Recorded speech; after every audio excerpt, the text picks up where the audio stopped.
Muy buenas tardes, afiliados y afiliadas de APSE Sindicato.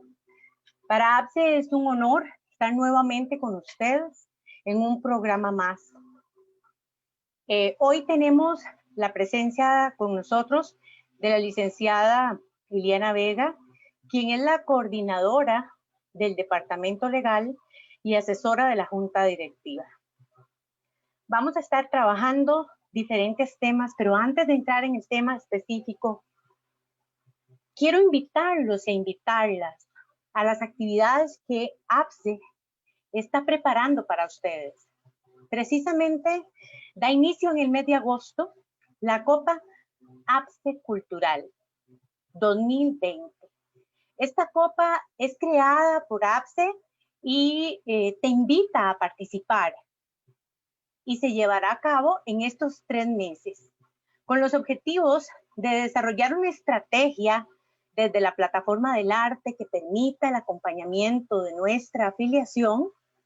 Entonces hemos organizado una serie de actividades que hoy quiero describir para ustedes. Sin embargo, el mes de agosto, y es parte de los requisitos para la participación en todas las actividades, es un mes que hemos dedicado a la actualización de datos en la plataforma virtual.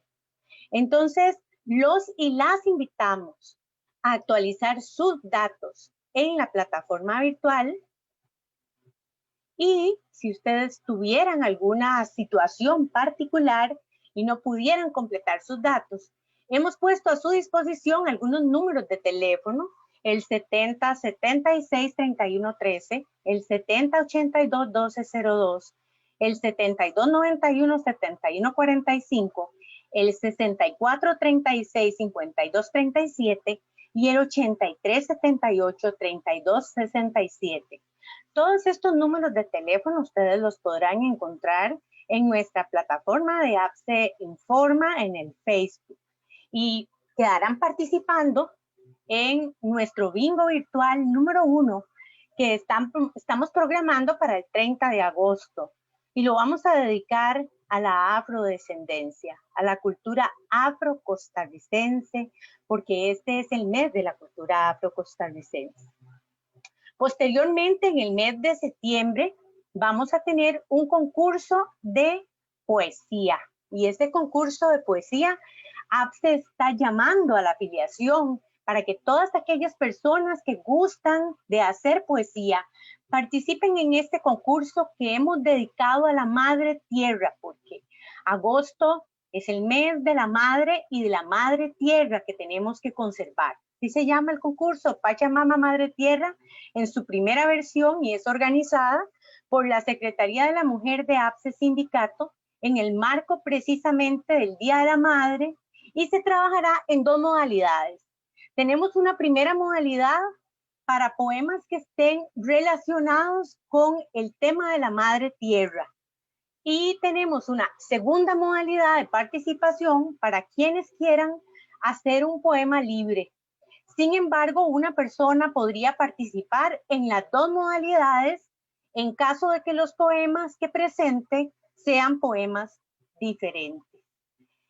Las fechas de participación, bueno, estamos recibiendo los poemas del 1 al 15 de septiembre y vamos a tener los resultados el miércoles 30 de septiembre a las 5 de la tarde, justo después del programa Asesoría en su casa.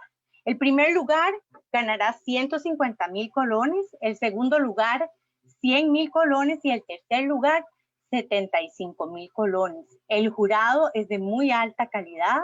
Contamos con un Aquileo Echeverría entre el jurado que vamos a tener con nosotros también en algún momento. Y si alguien tiene alguna duda o pregunta, estamos poniendo a su disposición el correo secretariamujerapse@gmail.com para que ustedes ahí envíen sus poemas y también sus dudas en caso de que tengan alguna.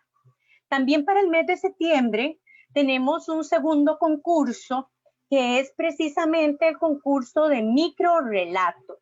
Entonces también estamos invitándolos para que participen a este concurso, para que expresemos las emociones de lo que estamos viviendo y también es organizada por la Secretaría de la Mujer. Se trabajará en este caso en una sola modalidad. Las fechas de recepción son las mismas. Vamos a enviarlos del 1 al 15 de septiembre y los resultados se van a dar el 30 de septiembre en la misma ceremonia de los resultados de poesía. Los premios van a ser 150,000 para el primer lugar, 100,000 colones para el segundo lugar y 75,000 colones para el tercer lugar. Las inscripciones, por favor, y las dudas también al correo secretariamujerapse@gmail.com y recuerden adjuntar siempre la boleta de inscripción. Y tenemos un bingo también el 30 y pasamos a las actividades que tenemos para el mes de octubre. Así que nuevamente decirles que necesitamos que actualicen sus datos en la plataforma virtual para que queden participando y puedan ustedes tener acceso a la participación en cada uno de estos concursos. Y tenemos un hermosísimo festival de cuentacuentos, derribando fronteras de las luchas sindicales que nos hermanan. Se invita entonces a la afiliación para que participen en este festival de cuentacuentos organizado por la Secretaría de Asuntos Profesionales, Culturales y Deportivos de APSE Sindicato. Y para la recepción tenemos, bueno, diferentes fechas. Del 21 de agosto al 1 de septiembre vamos a estar haciendo la inscripción en las bases ante la regional. Del 1 al 20 de septiembre, las directivas regionales estarán seleccionando las obras y haciendo una inscripción a nivel nacional. Se reporta entonces al correo que se encuentra acá en este anuncio que se encuentra en APSE Informa. Y del 21 de septiembre al 9 de octubre, la Comisión Nacional selecciona a los finalistas y comunica los resultados. Del 10 al 29 de septiembre realizaremos una gran final nacional. Cuentacuentos, entonces, compañeros. El primer lugar ganará 150,000 colones, el segundo lugar 100,000 colones y el tercer lugar 75,000 colones. Dudas e inscripciones al correo que se encuentra acá. Y tenemos más concursos para ustedes porque APSE quiere acompañarlos y el arte es precisamente una plataforma que convoca a las emociones, a las realidades que estamos viviendo. Y también tenemos un festival de expresión plástica que se llama Madre Tierra. Se invita entonces a toda la afiliación para que participe en este festival de expresión plástica con la modalidad de pintura técnica mixta, organizado también por la Secretaría de Asuntos Profesionales, Culturales y Deportivos de APSE. Vamos a ver las fechas. Tenemos del 21 de agosto al 1 de septiembre, inscripción en las bases. Del 1 al 20, las directivas regionales reportan cuál es la obra que escogieron. Del 21 al 9, la Comisión Nacional selecciona a los finalistas y comunica los resultados. Y la gran final, la realización de esa gran final será del 10 al 29 de octubre. Y los premios, el primer lugar tendrá 150,000 colones, el segundo lugar 100,000 colones y el tercer lugar 75,000 colones. Y tenemos un concurso más que está mucha gente preguntando porque a muchos de nosotros nos gusta cantar.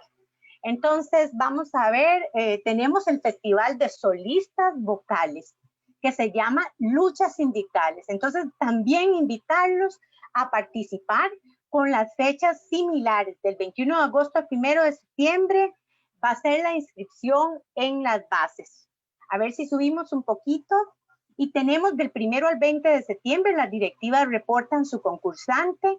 Del 21 al 9 de octubre, la comisión selecciona y la gran final la tendremos del 10 al 29 de octubre con la gran final nacional y también tendremos la premiación. El primer lugar tendrá 150,000, el segundo lugar 100,000 y el tercero 75,000. Bueno, animarnos a todos a participar, a principalmente hacer la actualización de nuestros datos en la plataforma virtual, buscar los apoyos que necesitamos en los números de teléfono que ya les ofrecimos y entonces ser parte de esta gran Copa APSE Cultural que nos permite acompañarnos en este tiempo de pandemia. Y bueno, vamos a pasar ahora al programa de hoy con algunas preguntas que tenemos para nuestra compañera. Saludamos cordialmente esta tarde a nuestra compañera Iliana Vega. Buenas tardes, Iliana. Buenas tardes, un placer estar de nuevo con ustedes. Acá lloviendo muchísimo, vamos a ver si no interfiere la lluvia. En mi casa vivo en Curridabat y está lloviendo a cántaros, como dice uno, pero bueno, aquí estamos. Esperemos que no nos afecte.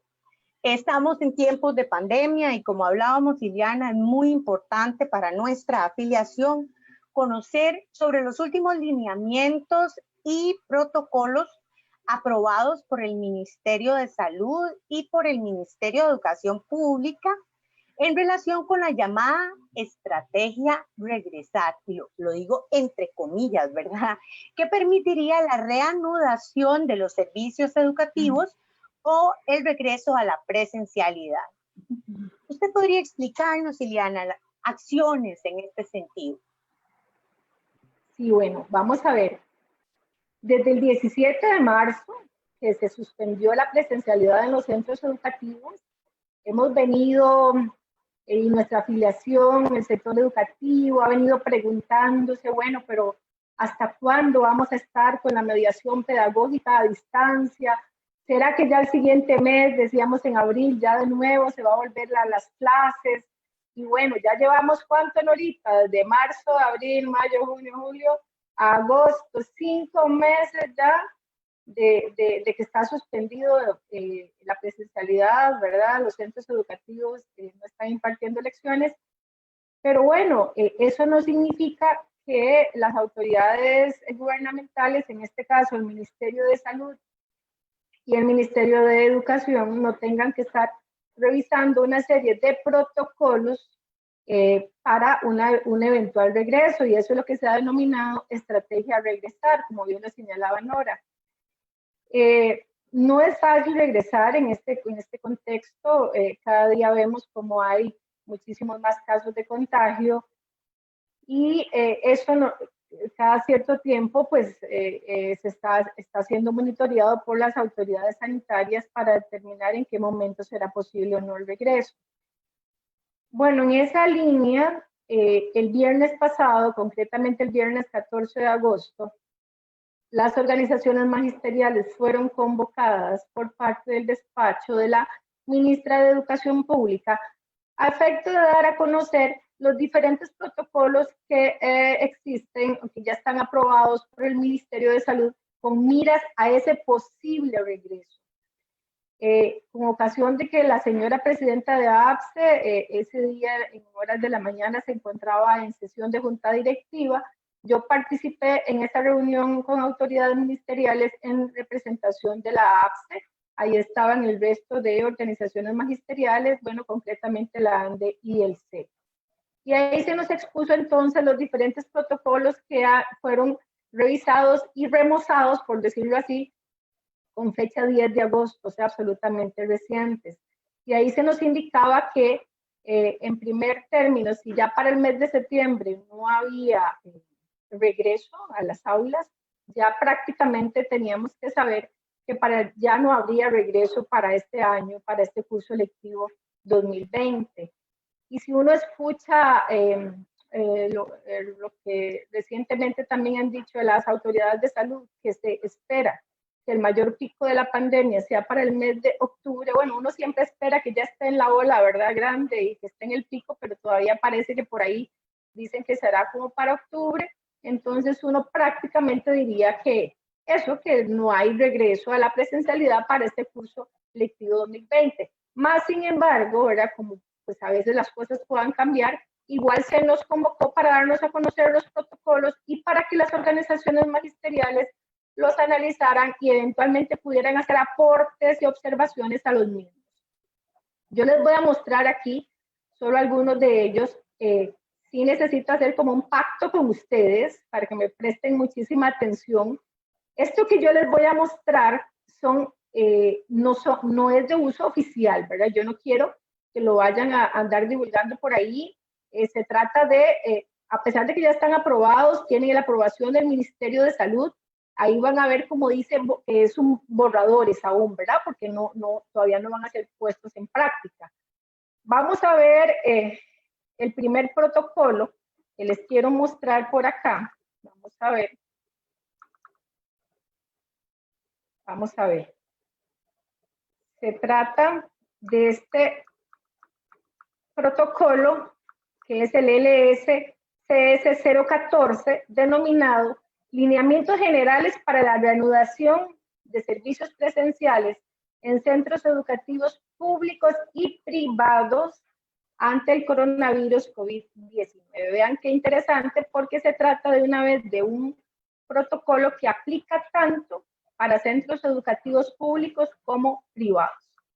Vemos cómo dice borrador, como les decía anteriormente, que su fecha de elaboración o de culminación, diría yo, fue recientemente, el 10 de agosto, en curso, el mes en curso, elaborado por el Ministerio de Salud y el Ministerio de Educación Pública, y que cuenta con la aprobación de los despachos de salud y el despacho ministerial de educación. No lo vamos a ver todo, pero sí me voy a permitir compartir con ustedes algunos de los elementos que nos indicaron en la reunión y que sí vale la pena que ustedes conozcan. Voy a remitirme concretamente a la página número 4. A la página 4. ¿Cuál es el objetivo de estos lineamientos? Bueno, la aplicación de este lineamiento, ahí podemos ver que está resaltado en amarillo. La aplicación de este lineamiento va dirigida a centros educativos públicos y privados en todo el territorio nacional, como parte de las acciones preventivas y de mitigación dictadas por el Ministerio de Salud para la atención de la alerta por COVID-19. Es importante considerar en la apertura de centros educativos, ahí hay como una mala redacción, dependerá de las siguientes consideraciones. Vamos a ver cuáles son las consideraciones que se estarían utilizando para un eventual regreso, pero que cualquier regreso de que se trate siempre, y ahí se nos insistió muchísimo, siempre va a ser un regreso gradual, paulatino y escalonado. Y tenemos que ver esto no solo para el curso lectivo 2020, eventualmente podríamos estar pensando en un regreso gradual, paulatino y escalonado incluso para el curso lectivo 2021, ¿verdad? Depende de cómo esté la situación sanitaria. Entonces, vemos como la primera consideración para el regreso o para la apertura de los centros educativos es el estado de alerta en que se encuentra su cantón o distrito, de acuerdo con la declaratoria de emergencia vigente. Se nos decía en la reunión que esta consideración, el estado de alerta, sea de alerta naranja o de alerta amarilla, ese va a ser la consideración que va a tener mayor peso para determinar si un centro educativo se va a abrir o no se va a abrir. El estado de alerta en que se encuentre el cantón o distrito donde está asentado el centro educativo es lo que va a tener el mayor peso. También tenemos el tema de la cantidad de matrícula y secciones, muy importante. Siempre hemos estado peleando por los famosos rangos de matrícula y la conformación de los grupos o secciones. Pues por supuesto que ese es un elemento fundamental para un eventual regreso, porque se tienen que guardar todas las medidas sanitarias, todas las medidas de distanciamiento social y de 1.8 metros, como vamos a ver ahora, de manera que la cantidad de matrícula de secciones va a ser fundamental también a considerar para efectos del regreso. Otro elemento fundamental es la cantidad de aulas que permitan, según matrícula, mantener el distanciamiento físico.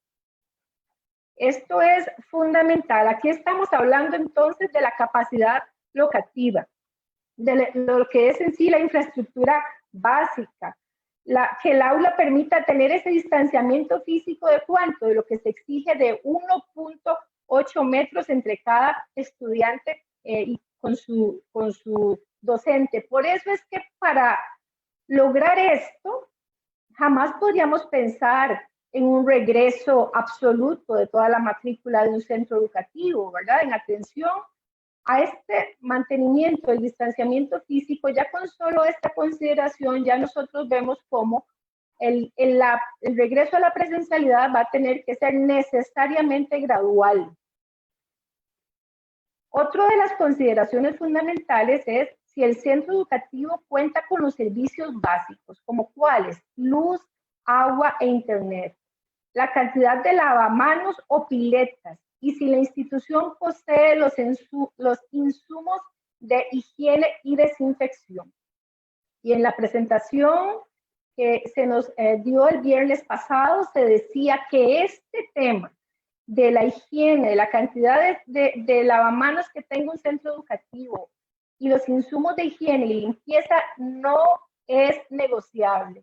O sea que si un centro educativo no puede contar con este requisito, ya con solo eso ya no aplicaría para que se pueda abrir ese centro educativo.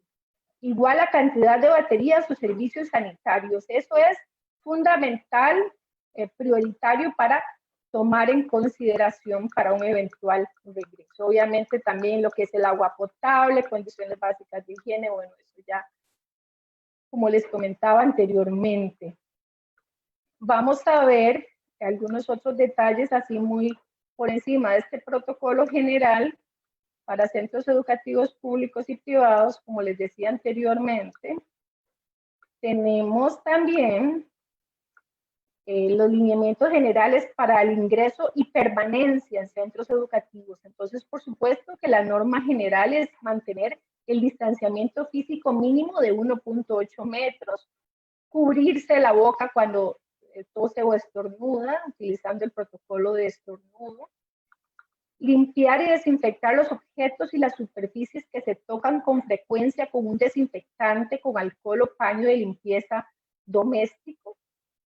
Ese es otro de los lineamientos generales. Al ingresar al centro educativo, lavarse las manos con agua y jabón durante al menos 20 segundos.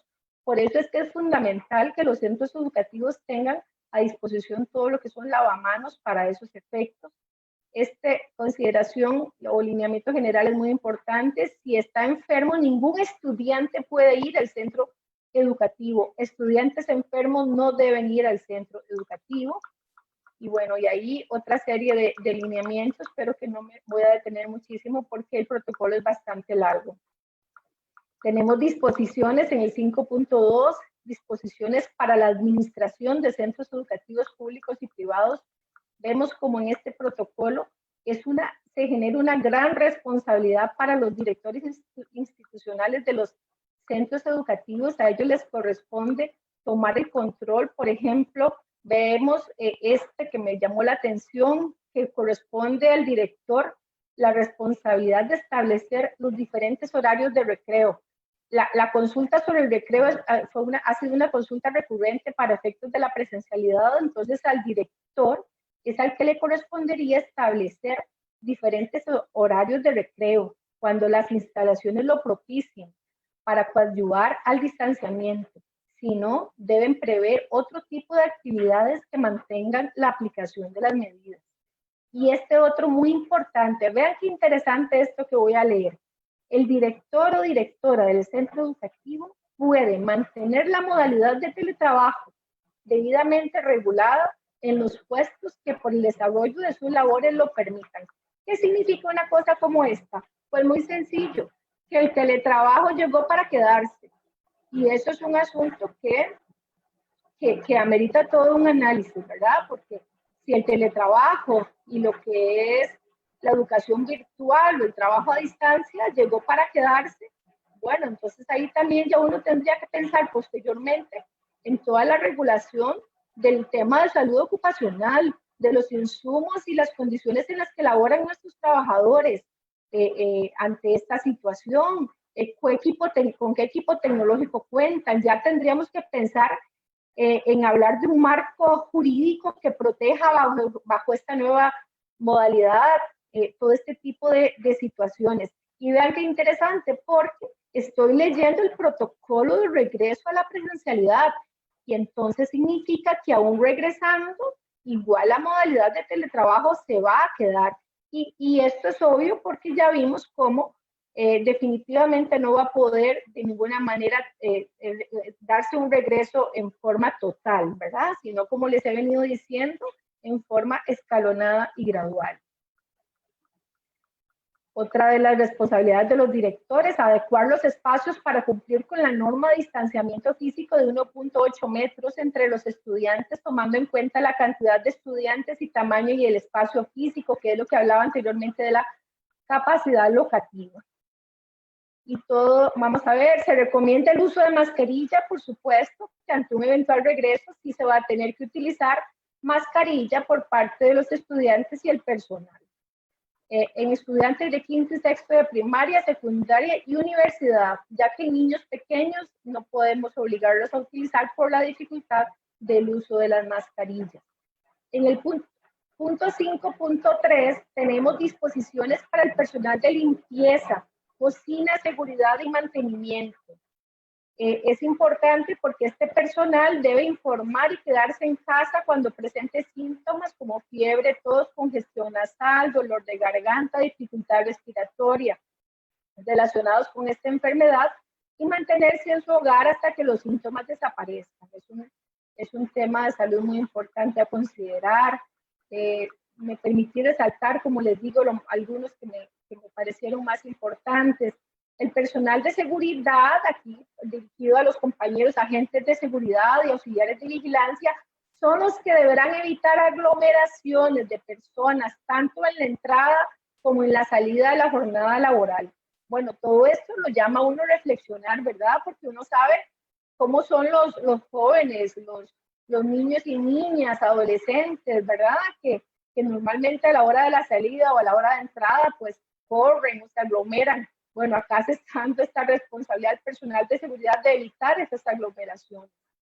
El personal de seguridad deberá impedir el ingreso de personas con síntomas o signos de resfrío o gripe y enfermedades respiratorias o fiebre al centro educativo. Vemos, ¿verdad?, responsabilidades que se van asignando a cada uno de los actores que laboran en los centros educativos. El punto 5.4, disposiciones para el personal docente, bibliotecarios y otros funcionarios administrativos del centro educativo. También tenemos disposiciones en ese sentido para ese tipo de personal. Tenemos disposiciones para la organización de las aulas. En el 5.6, disposiciones de limpieza y desinfección de centros educativos. Se establece todo lo que tiene que ver con la limpieza, el horario de limpieza, desinfección de superficies, limpieza de aparatos electrónicos, teléfonos, pantallas, teclados. El tema de la higiene y la desinfección es sumamente importante para un eventual regreso. Tenemos disposiciones para los laboratorios de química, computación, biología, así como talleres, todo en el tema de la higiene y desinfección también. Tenemos, que me llamó mucho la atención, disposiciones para el uso de las bibliotecas, y me gustó y me llamó mucho la atención esto que les voy a leer. Los libros devueltos a la biblioteca escolar tendrán un periodo de cuarentena por una semana máximo. Cada libro recibido se ubicará en un área restringida para su cuarentena y en el orden definido por el profesional. Ya vean ustedes, hasta los libros, en relación con los libros deben tomarse medidas de ese tipo, y los libros prestados irán también a cuarentena hasta por una semana. Tenemos disposiciones para padres, madres, encargados y visitantes en los centros educativos, ¿verdad? Que en caso de requerir por parte de ellos hacer trámites o consultas, se establecen los lineamientos. Queda prohibido el ingreso de personas con síntomas o signos de resfrío, gripe. Deben también, obviamente, lavarse las manos con agua y jabón en el puesto de desinfección al ingreso al centro. También tienen que mantener todas las medidas de distanciamiento de 1.8 metros entre persona y persona, ya sea en filas o en zonas de espera. Y así tenemos en este protocolo toda la diversidad de regulaciones, ¿verdad?, que competen a lo que es el eventual regreso a un centro educativo.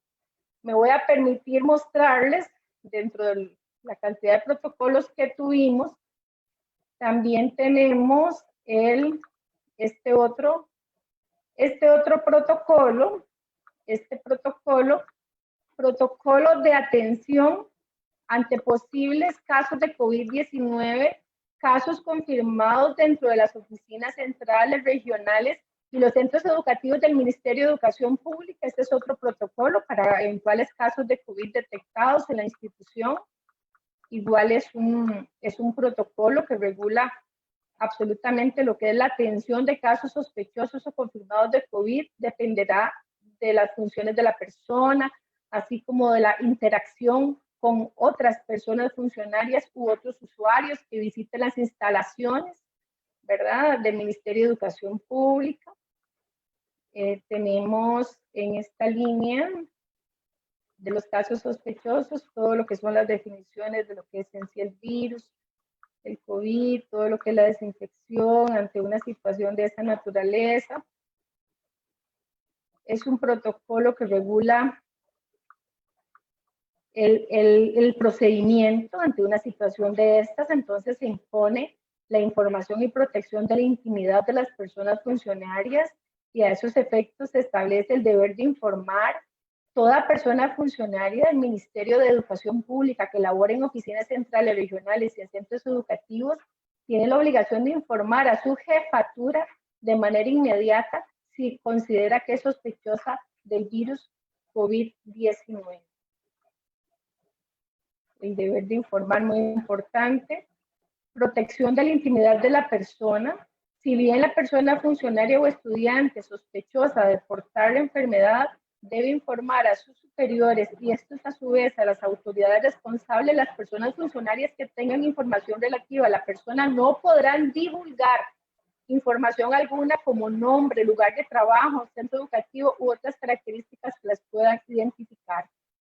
Y tenemos también regulaciones sobre las actuaciones que debe realizarse por parte de la administración al presentarse un caso sospechoso, y se señala que en el momento en que la administración o dirección del centro educativo se entera de un eventual caso de COVID-19, la persona sospechosa deberá mantenerse aislada hasta coordinar su traslado, ¿verdad?, si es que se encuentra dentro del centro educativo.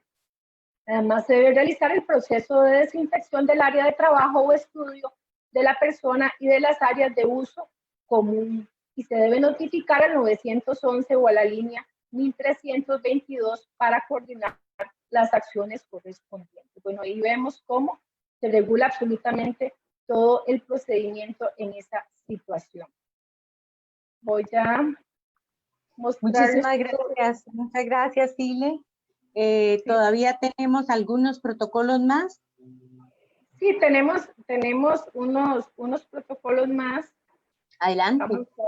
Vamos a ver si tenemos este otro que también me llamó la atención para que ustedes vean. Bueno, hay protocolos absolutamente para todo.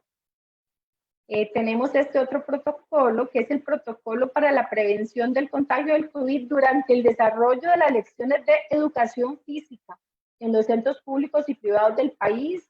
El objetivo de este protocolo es establecer las disposiciones de acatamiento obligatorio durante el desarrollo de las lecciones de educación física para prevenir el contagio del COVID-19 en los centros educativos del país durante el periodo de atención de la emergencia, y ahí se regula absolutamente el tema. Los responsables, se indica que en el caso de las lecciones de educación física, cada persona directora y cada persona funcionaria docente de educación física serán las personas responsables administrativas del cumplimiento de las medidas establecidas en este protocolo, apoyadas todas estas acciones con los insumos de limpieza, aseo y protección personal que brinden las juntas de educación, juntas administrativas y patronatos escolares.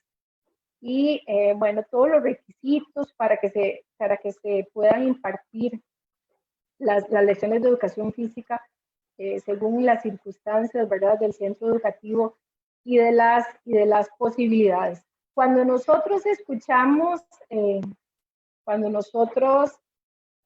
escuchamos esta exposición que se nos hizo el viernes pasado, igual tenemos más protocolos, son muchos más. Tenemos otros protocolos de higiene y desinfección, de distribución de paquetes de alimentos, para poblaciones indígenas o centros educativos ubicados en zonas indígenas. Como les digo, hay protocolos que regulan absolutamente todo el quehacer educativo. Ahí habían en la reunión algunos directores participando por la Asociación de Directores de Enseñanza Media, y fue muy importante la participación de ellos porque uno de los directores mencionaba que en este momento las juntas administrativas o de educación se quedaron prácticamente sin presupuesto, ¿verdad? Porque todos esos fueron reportes que se han hecho por parte del Ministerio de Hacienda, y entonces el director preguntaba que cómo iba un centro educativo con el escaso presupuesto que tiene a tener todos esos requerimientos que se están exigiendo para el regreso, todo lo que es colocar esa cantidad de lavamanos, todo lo que requiere, como vimos ahora, y eso que no lo vimos en forma total, ¿verdad? Pero toda la minuciosidad que se requiere para la desinfección, para toda prácticamente la adaptación que tendrían que hacer los centros educativos para el regreso, y entonces esa es una consulta que queda ahí muy válida, ¿verdad? Y las autoridades del MEP decían, bueno, en el caso de que alguna junta administrativa no tenga presupuesto y no pueda cumplir con los requerimientos, simple y sencillamente ese será un centro educativo que no puede retornar a la presencialidad. Uno se queda pensando en eso porque uno dice, bueno, ¿y si esto no acaba acá en el 2020 y si todavía iniciando el 2021 estamos en una situación que irá a pasar, ¿verdad? Yo les pido a ustedes, queridos compañeros afiliados, que si existen observaciones de parte de ustedes en relación o preocupaciones o situaciones que puedan ser incluidas en el protocolo, nosotros tenemos todos esos protocolos y los vamos a analizar. La dirigencia de APSE va a proceder al análisis con la parte jurídica para ver qué falta, qué situaciones o carencias se tienen, qué se va a poder cumplir y qué no. Pero si ustedes tienen observaciones al respecto, que nos las hagan llegar, porque son insumos muy importantes, porque ustedes son los que están ahí o los que van a estar ahí en el centro educativo, y me parece de suma importancia contar con cualquier tipo de observación en este sentido, en miras o en aras a un eventual regreso. Gracias, Ileana. Y efectivamente, además de todas estas preocupaciones del regreso, de los protocolos que tenemos que cumplir en caso de que se diera la estrategia de regresar, también han surgido algunas consultas y dudas que tienen que ver con los lineamientos y con los plazos definidos para la entrega de este informe descriptivo de logro. ¿Cuáles evidencias deben valorarse? ¿Cuál es la fecha límite de recepción de la GTA? La activación de la plantilla de alerta temprana, entre otros, ¿verdad? ¿Nos podrías ahondar un poco en esos temas? Sí, claro que sí, Norita. Bueno, yo antes de ahondar en ese tema, creo que sí debemos, porque yo sé que ha generado muchísima expectativa. Ustedes recordarán que hace 15 días más o menos la APSE, conjuntamente con el Magisterio en Acción, presentaron un documento dirigido a la ministra de Educación Pública y a la Junta Paritaria de Relaciones Laborales, en donde se hacía una serie de observaciones y una serie de clamores o de crítica por la forma en que el Ministerio de Educación Pública ha venido manejando la serie de directrices o lineamientos en este proceso de mediación pedagógica a distancia, en donde en un momento no había claridad si había que revisar las guías de trabajo autónomo, si había que exigirle a los estudiantes la presentación en fechas definidas, y de un momento a otro vemos como el Consejo Superior de Educación modifica el reglamento de evaluación de los aprendizajes, no más recién el 2 de julio, y establece la reforma de que este curso lectivo 2020 va a estar dividido en 2 periodos. El primer periodo que va desde el mes de febrero hasta el 14 de agosto, ese sería el primer periodo, y un segundo periodo a partir del 17 de agosto. Bueno, recién se está estrenando, ¿verdad? El segundo periodo, que es a partir del 17 de agosto, y ahora hasta el final, la finalización del curso lectivo el 23 de diciembre. Y ese tipo de decisiones se van tomando ahí sobre la marcha, igual se toma sobre la marcha el hecho de que al haberse establecido esos 2 periodos, entonces hay que correr porque tiene que haber un producto del primer periodo y entonces se establecen las circulares, la DM 031 y la DM 032, según la modalidad educativa a la que corresponda, de que hay que hacer un informe descriptivo del logro del primer periodo que culminó el 14 de agosto, y entonces toda nuestra afiliación y todo el personal docente de centros educativos y la parte administrativa docente y técnico docente, bueno, los han puesto a correr porque cae una decisión o un lineamiento de esa naturaleza de una forma totalmente sorpresiva, contradictoria con otros lineamientos que habían en documentos emitidos por el MEP. Y toda esta situación se dio a conocer por parte de la APSE y el Magisterio en Acción al despacho ministerial y a la Junta Paritaria, y en razón de que se está exigiendo el informe descriptivo del logro con una serie de indicadores y requisitos que lo tornan absolutamente dificultoso, entonces se presenta una propuesta donde se solicita que el informe descriptivo sea totalmente sencillo, simple, que no lleve indicadores, que no lleve descriptores, etcétera. Pero bueno, por eso ante la consulta que me hacen ahorita, y yo sé que ustedes deben estarse preguntando, bueno, pero ¿qué pasó con esa propuesta de la APSE y el Magisterio en Acción? ¿Hubo respuesta? ¿El MEP va a conceder algo? Debo comunicarles que al día de hoy, ¿verdad? Al día de hoy no ha habido respuesta del Ministerio de Educación Pública sobre esa propuesta presentada por la organización y por el resto de organizaciones que conforman el Magisterio en Acción. No ha habido respuesta. Es muy lamentable, ¿verdad? Porque la APSE trató de incidir absolutamente en esa temática y 15 días después o más, no sé, no tener una respuesta es absolutamente lamentable, definitivamente es lamentable. De manera que entonces, ¿cuál es la realidad que tenemos? Bueno, la realidad que tenemos es la existencia de esas circulares y la existencia del último adendum, que es la circular 033, que es la que me voy a permitir analizar con ustedes. ¿Y por qué me voy a permitir analizar con ustedes? Bueno, porque a pesar un poco de toda esta tumultuosa situación, a uno le llama muchísimo la atención que no obstante que hay circulares que definen claramente las cosas, llama muchísimo la atención que al día de hoy hay directores o directoras de centros educativos que aún así, tras de que todo está tumultuoso, aún así siguen siendo demasiado creativos y todavía se les ocurre poner más carga o más sobrecarga laboral e interpretan la circular de una forma que uno que recibe constantemente consultas de la afiliación uno mismo dice, pero ¿cómo si ahí está absolutamente claro? Entonces, por eso me voy a permitir analizar con ustedes esta circular para que se entienda absolutamente lo que el Ministerio de Educación Pública quiere decir y no lo que dice la APSE, sino lo que el Ministerio de Educación Pública dice en esa circular y que por lo tanto ningún director puede contrariarla. Entonces vamos a ir analizando. Vamos a ver. Aquí la tenemos.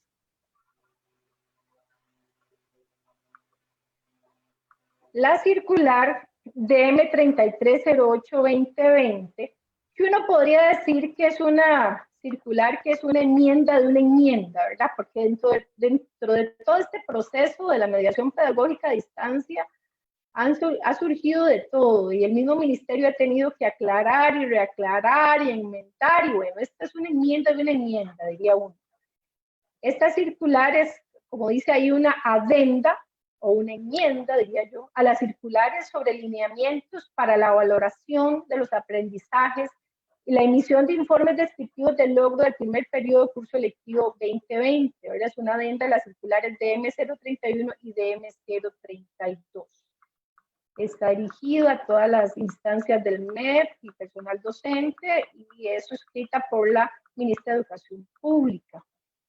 Y aunque se dice que el asunto es la reprogramación de fechas para la elaboración y presentación de informes descriptivos de logros en el primer periodo del curso lectivo 2020, me interesa mucho ver esta temática de las disposiciones relacionadas que contiene.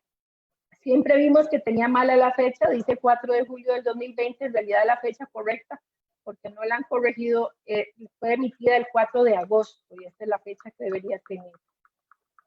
Bueno, esta circular, como vemos, efectivamente tiene un primer punto en donde se ampliaron las fechas de entrega del informe descriptivo del logro y se ampliaron las fechas para las modalidades de los IPEC y SINDEAS o las modalidades educativas semestrales, pero no voy a detenerme en eso porque ya las fechas, bueno, en realidad las fechas para el periodo de elaboración del informe descriptivo del logro de esas modalidades se amplió del 27 de julio al 14 de agosto, lo cual ya en estas modalidades debe haberse elaborado ese informe.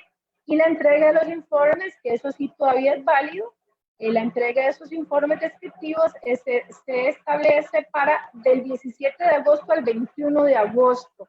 Más bien a mí me gustaría, si hay algunas personas que nos están escuchando y pertenecen a estas modalidades educativas, que nos cuenten cómo les ha ido con esta entrega de los informes, toda vez que se está en el plazo de entrega, ¿verdad? El 17 es durante esta semana, es que ellos están en la entrega de esos informes descriptivos y nos gustaría muchísimo saber cómo les ha ido al respecto. Y también la circular tiene la ampliación de las fechas para las asignaturas que se cursan de manera anual, y ahí es donde se estableció que el periodo de elaboración del informe descriptivo del logro es del 10 al 28 de agosto, ¿verdad? En este momento, todo el personal docente se encuentra en el periodo de elaboración de ese informe, el cual vence al 28 de agosto. Y la entrega de los informes a los encargados legales será del 31 de agosto al 4 de septiembre. Ahorita yo voy a ahondar un poco conforme vamos hablando en algunos detalles. Vamos a ver sobre el envío del informe descriptivo a la persona estudiante, familia o encargado legal.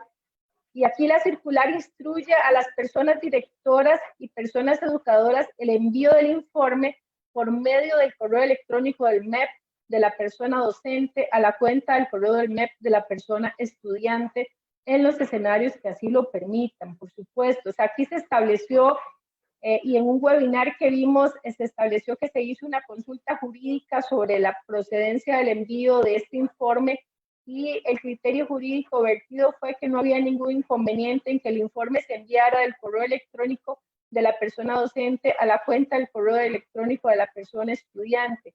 Pero obviamente en los escenarios que así lo permitan, por supuesto que los estudiantes que no tienen acceso a Internet, no será esta la vía para recibir el informe, sino que será, por supuesto, que en forma presencial.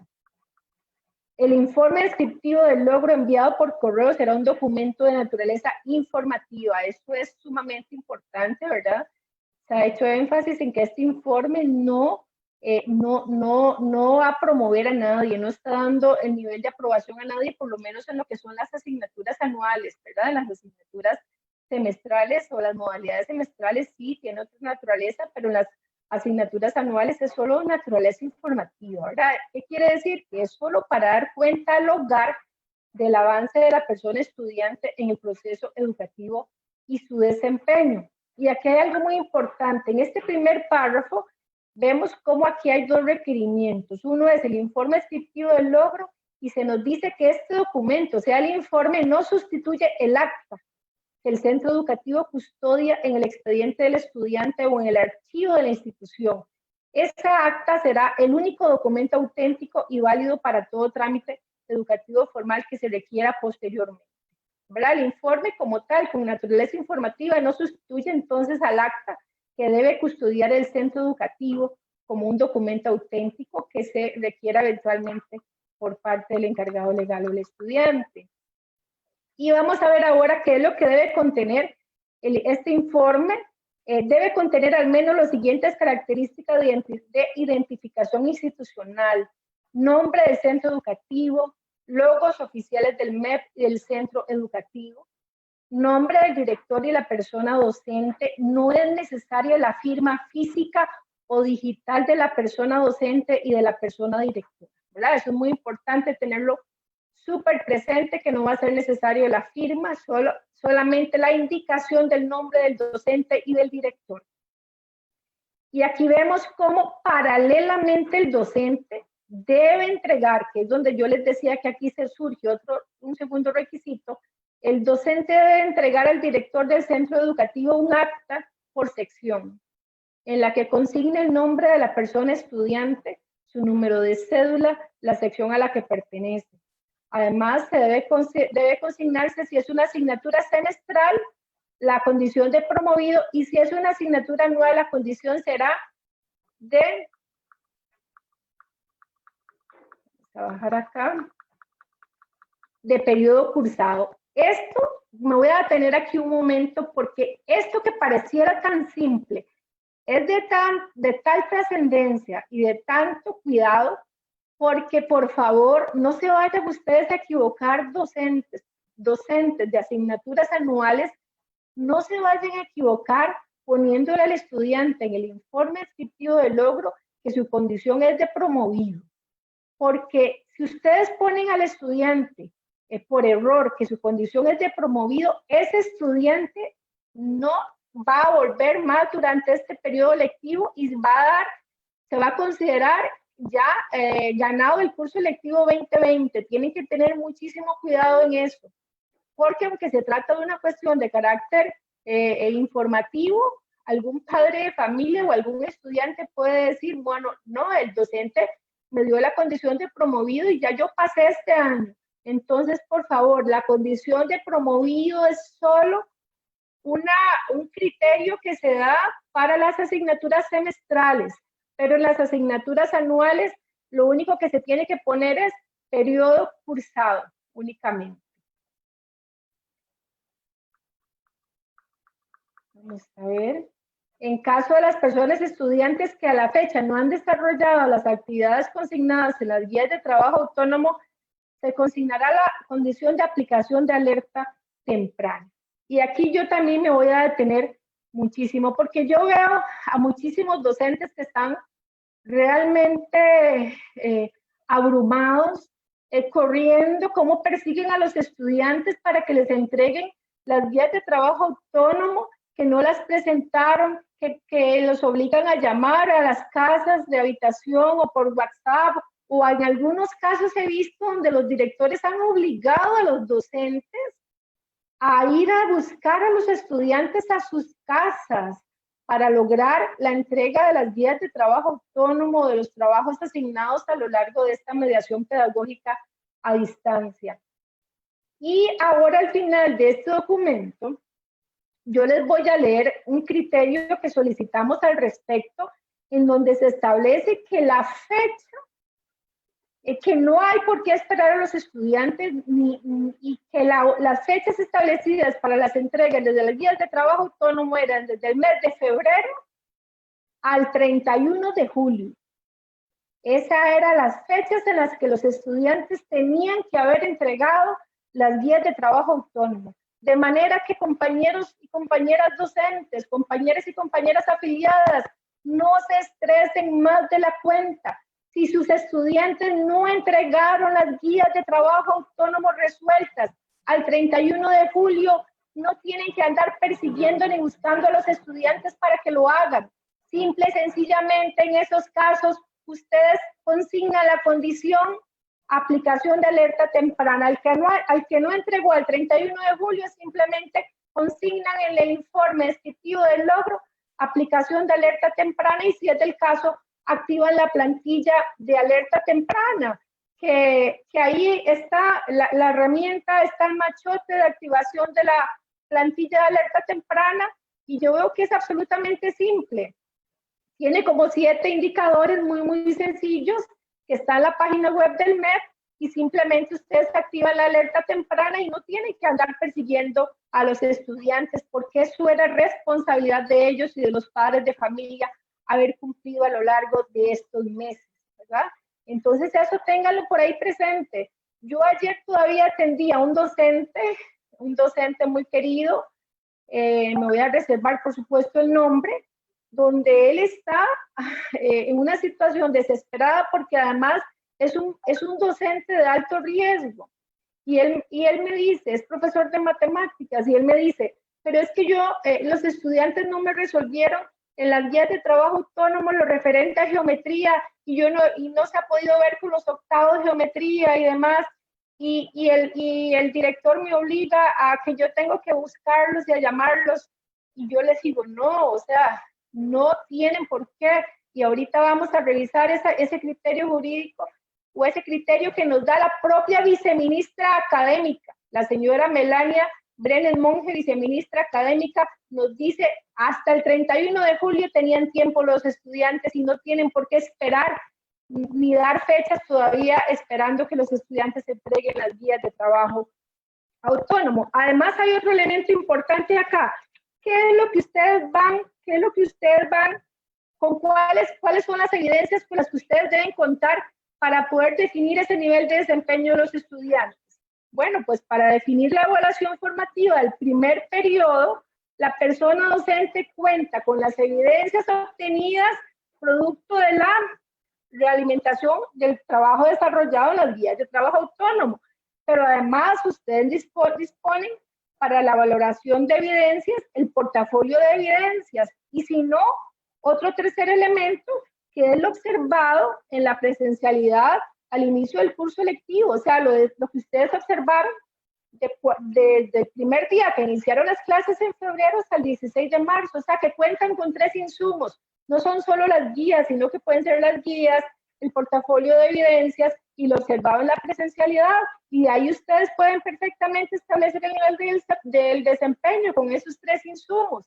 Ya, si absolutamente no hay nada, ni portafolio de evidencias, ni guías, ni siquiera hubo presencialidad del estudiante en ese periodo, pues ahí obviamente se impone una alerta temprana. Pero yo por favor les pido, no se compliquen tanto, no se agobien más de la cuenta, ¿verdad? Tienen que, y aquí está clarísimo de cómo en la misma circular de esa solución, y yo no entiendo cómo, como dice uno, ¿verdad? Que se ahoga en un vaso de agua fría, aquí mismo está clarísimo, en caso de las personas estudiantes que a la fecha no han desarrollado las actividades consignadas en las guías de trabajo autónomo, se consignará la condición de aplicación de alerta temprana. Ahí está. Y yo no sé por qué una cosa tan simple, que está tan claramente definida en la circular, genera tanto abrumo, tanta desesperación, si ahí mismo el MEP está dando la solución. No lo está diciendo la APSE, no lo está diciendo Ileana Vega, lo dice la misma circular. Vamos a continuar. Este otro tema es importantísimo, sobre los apoyos tecnológicos para el proceso de digitalización del informe descriptivo del logro. En esta circular se establecieron una serie de plantillas que para favorecer la generación del informe, y entre estas, ¿verdad?, se establece lo que es el sistema, a través del sistema automatizado del PIAP, que estaba disponible o disponible a partir del 14 de agosto. No obstante, ustedes vieron cómo en un webinar que se dio la semana pasada, incluso la misma persona del MEP, la funcionaria del MEP que estaba ayudando en ese webinar, o sea, se le hizo una complicación terrible a la hora del manejo de esta herramienta. Y es porque además he recibido muchísimas argumentos de docentes que nos dicen que en realidad este sistema del PIAC es sumamente pesado y que existen muchísimos procesadores o computadoras que, como este sistema del PIAC es tan pesado, ni siquiera lo aguanta. Las computadoras con poca memoria o con un procesador muy escaso se pegan, y entonces uno dice, bueno, ¿será que el Ministerio de Educación Pública en esos casos está obligando al docente a que se compre una computadora para que aguante con mayor procesador de texto o mayor memoria para que pueda aguantar el PIAP y pueda de esa manera hacer su informe descriptivo de logro con esta herramienta o esta plantilla, que es plantilla digital que está dando el MEP? No, en ese caso, por supuesto que el docente no está obligado a hacerlo de esa forma si su computadora no le aguanta bajar esta plantilla digital. En ese caso, el docente tendría entonces que decirle al centro educativo, mire, usted me tiene, o a la dirección regional, me tiene que suministrar una computadora en donde yo pueda utilizar y descargar esa plantilla digital. O bien, en este caso, por supuesto que a nadie se le puede obligar a utilizar estas plantillas digitales que está aquí indicando la circular. Hay muchos docentes que están trabajando el informe descriptivo del logro por Excel. Muchos docentes han hecho su propia plantilla de Excel. Algunos otros docentes que tienen formación en este campo han puesto a disposición de otros compañeros unas plantillas de Excel también que han sido maravillosas y están dando muy buenos resultados. Se trata de plantillas muy versátiles que son gratuitas y que se bajan gratuitamente.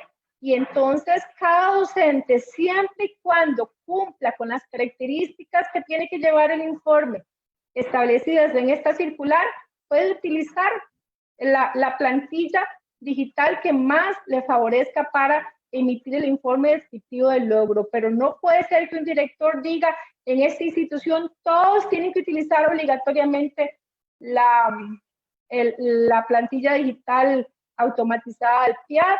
No, eso va a ser según lo que más le favorezca a cada docente la plantilla que utilizará, repito, siempre y cuando cumpla con todas las características que se requieren según esta circular. Y por último, un tema muy importante. Yo no sé, Norita, cómo estamos de tiempo. Por último, acá dice la circular. Vamos cerrando, Ile. Ya vamos cerrando. Ya termino con esto entonces. Limitación temporal de actividades cocurriculares. Esto es muy importante para concluir. Las personas docentes no convocarán al personal docente a realizar actividades cocurriculares durante el periodo que va del 10 al 28 de agosto, con la finalidad de que puedan concentrar su tiempo laboral en la atención de estudiantes y la elaboración del informe descriptivo del logro, salvo aquellas reuniones que convoque la persona directora al personal docente para la coordinación exclusiva de la estrategia de entrega del informe al hogar. No se puede convocar al personal a actividades cocurriculares. ¿Qué son actividades cocurriculares? Actividades de capacitación, actividades de consejos de profesores, o reunión, entrega de paquetes de alimentos, o reuniones que no tengan que ver absolutamente con la estrategia de entrega del informe al hogar. Me he encontrado con consultas de compañeros que dicen que los directores están convocando a consejos de profesores en estos días.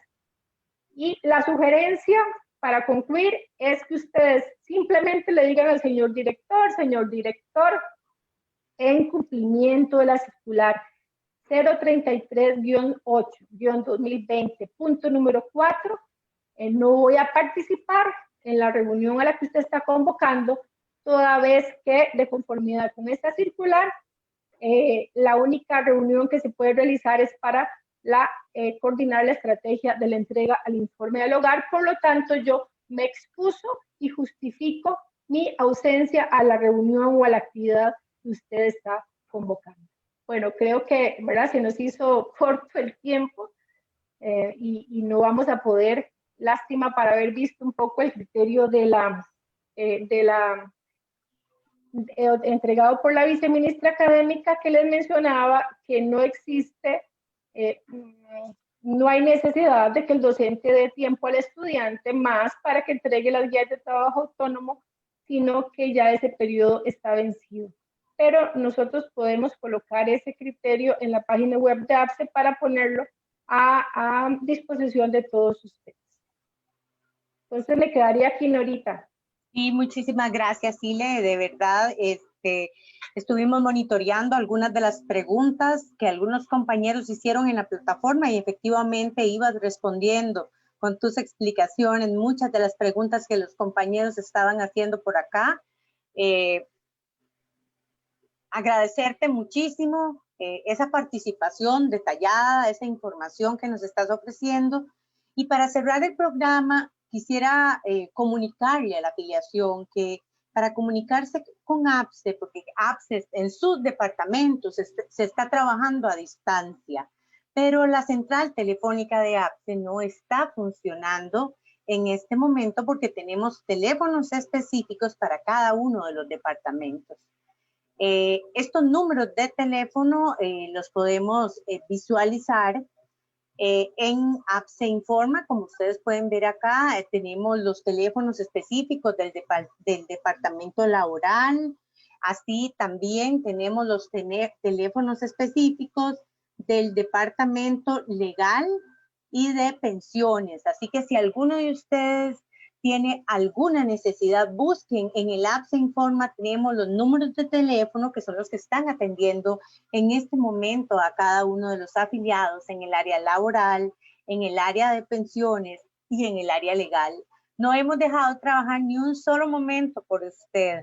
Busquemos los medios, pasemos esta información a nuestros compañeros. Aquí efectivamente tenemos los números de teléfono del departamento legal, departamento de afiliación y subsidios.